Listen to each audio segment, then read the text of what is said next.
Bismillahirrahmanirrahim. Assalamualaikum warahmatullahi wabarakatuh. Ya, selamat siang anak-anak semuanya. Apa kabar di siang hari ini? Pada sehat semuanya ini? Waalaikumsalam. Alhamdulillah sehat. Alhamdulillah sehat, luar biasa ya. Alhamdulillahirobbilalamin. Puji dan syukur mari kita sama-sama panjatkan kehadirat Allah Subhanahu wa taala. Sholawat beserta salam mudah-mudahan selalu tercurah limpah kepada junjungan kita Nabi Muhammad Shallallahu Alaihi Wasallam. Alhamdulillah pada kesempatan siang hari ini, pada siang hari ini ya atau pertemuan hari ini kita menggunakan media virtual ya ataupun berkomunikasi melalui Zoom meeting ya. Tetapi mudah-mudahan walaupun pertemuan kita hanya melalui Zoom meeting tidak mengurangi semangat dari anak-anakku semuanya untuk tetap semangat belajar ya, belajar di rumah walaupun kita dalam kondisi pandemi seperti ini. Intinya mudah-mudahan kita semua ada dalam keadaan sehat walafiat. Amin. Ya robbal. Pelajaran hari ini itu di Classroom ya, di Classroom Bapak sudah menge-share link absen di dalam kegiatan pembelajaran ya. Jadi nanti kalian silahkan untuk mengisi absen setelah kegiatan pembelajaran ini selesai. Nah, anak-anakku semuanya ya pada kesempatan siang hari ini kita akan melanjutkan pembelajaran. Sebelumnya kita kan sudah membahas tentang K3 ya.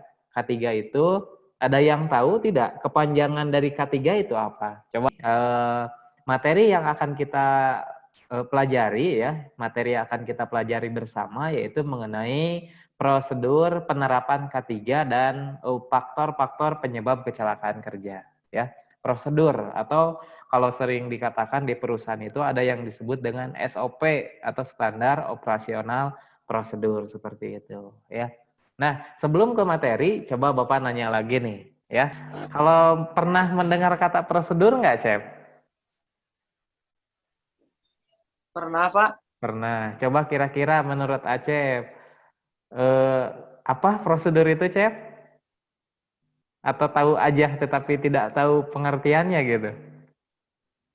Seperti langkah-langkah, Pak. Langkah-langkah. Ya, betul ya. Tepuk tangan coba buat Acep semuanya. Walaupun kita di rumah ya tepuk tangan semuanya. Iya, angkat jempolnya ya, hebat Acep. Jadi yang dikatakan Acep itu adalah prosedur itu adalah langkah-langkah. Betul. Biar nianya tambah semangat lagi nanti menjawabnya. Ya, kasih jempol. Kalau Rijal mah top aja katanya, jempol aja gitu. Jadi tadi pun hal yang kecil pun ada suatu prosedurnya. Apalagi ketika kita mau bekerja di suatu perusahaan atau bekerja ya. Berarti di suatu perusahaan pun harus ada prosedur yang kita terapkan ya. Maka di sini di dalam K3 pun sama. Ada prosedur yang harus dilaksanakan oleh pekerja ya dalam menerapkan K3 itu sendiri. Nah, untuk lebih memperkaya lagi wawasan kita mengenai K3 ini, Bapak akan menayangkan sebuah video. Nah, ini adalah video penerapan K3 yang ada di perusahaan proyek di sini nih, proyek bangunan atau konstruksi.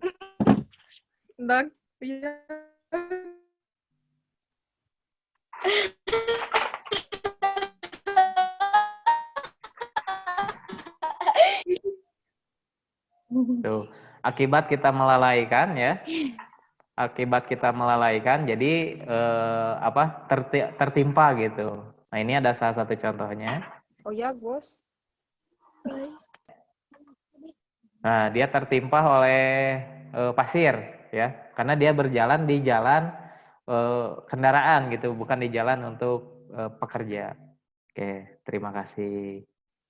Oke, terima kasih ya untuk tayangan video pertama. Nah, sekarang Bapak pengen nanya nih. Ya adalah prosedur kerja K3 yang merupakan cara untuk melakukan pekerjaan mulai awal hingga akhir yang didahului dengan penilaian risiko terhadap pekerjaan tersebut yang Ya, mencakup betul. keselamatan dan kesehatan.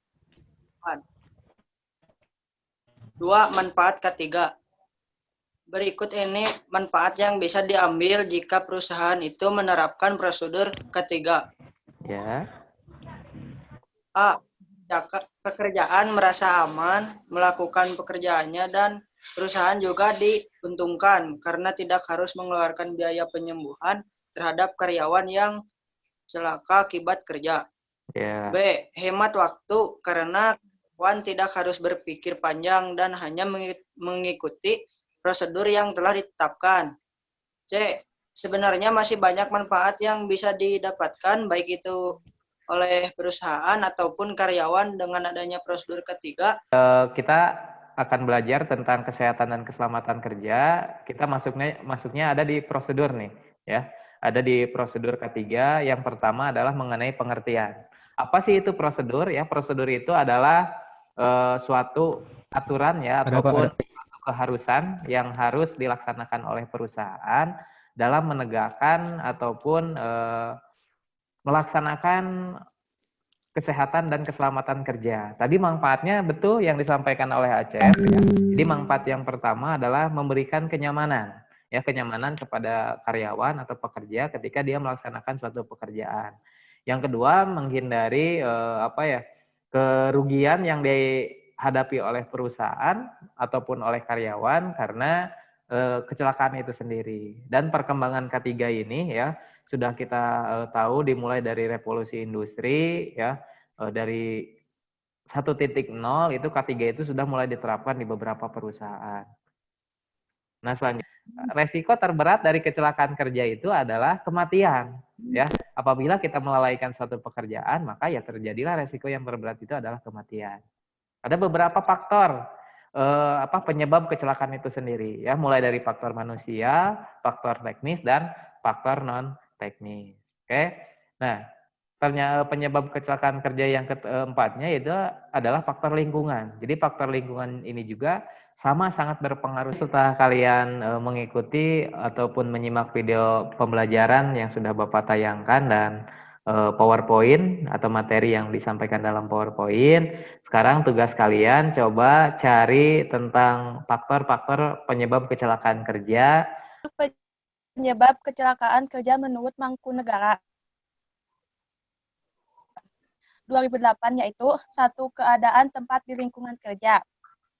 Penyusunan dan penyimpanan barang-barang yang berbahaya kurang diperhitungkan keamanannya. B. Ruang kerja yang terlalu padat dan sesak. C. Pembuangan kotoran dan limbah yang tidak pada tempatnya. 2. Pengaturan udara. A. Pergantian udara di ruang kerja yang tidak baik, ruang kerja yang kotor, berdebu dan berbau tidak enak. B. Suhu udara yang tidak dikondisikan pengaturannya. 3. Pengaturan penerangan. A. Pengaturan dan penggunaan sumber cahaya yang tidak tepat. B. Ruang kerja yang kurang cahaya, remang-remang. 4. Pemakaian peralatan kerja. A. Keamanan peralatan kerja yang sudah usang atau rusak. B. Penggunaan mesin, alat elektronik tanpa pengamanan yang baik. 5. Kondisi fisik dan mental pegawai. Hasil identifikasinya ataupun hasil mencari materi dari sumber internet ataupun dari buku mengenai faktor-faktor penyebab kecelakaan kerja menurut Mangkunegara. Kasih tepuk tangan lagi. Ayo kasih tepuk tangan yang meriah ini buat Ani tangannya. Ayo Chandra, mana tepuk tangannya buat Ani? Nah, kita kasih tepuk tangan. Kalau Rijal mah tetap yes, 2 jempolnya ya. Kalau Rijal mah selalu dengan 2 jempolnya ini. Terima kasih buat Ani yang sudah menyampaikan hasil hari ini. Jangan lupa ya Bapak sudah menge-share juga LKPD atau lembar kerja peserta didik yang sudah Bapak share di grup Classroom ya. Silahkan nanti kalian kerjaan atau disampaikan Mas. Oke. Dari awal tadi kita membahas tentang proses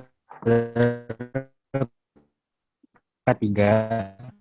Yang mau di pertemuan selanjutnya itu membahas tentang manajemen pengelolaan bisnis retail. Ya, dasarnya buat anak-anak semua yang sudah mengikuti kegiatan pembelajaran virtual ini, ya, Kita bertemu di minggu selanjutnya. Bapak tutup. Bila taufiq wal hidayah. Wassalamualaikum warahmatullahi wabarakatuh.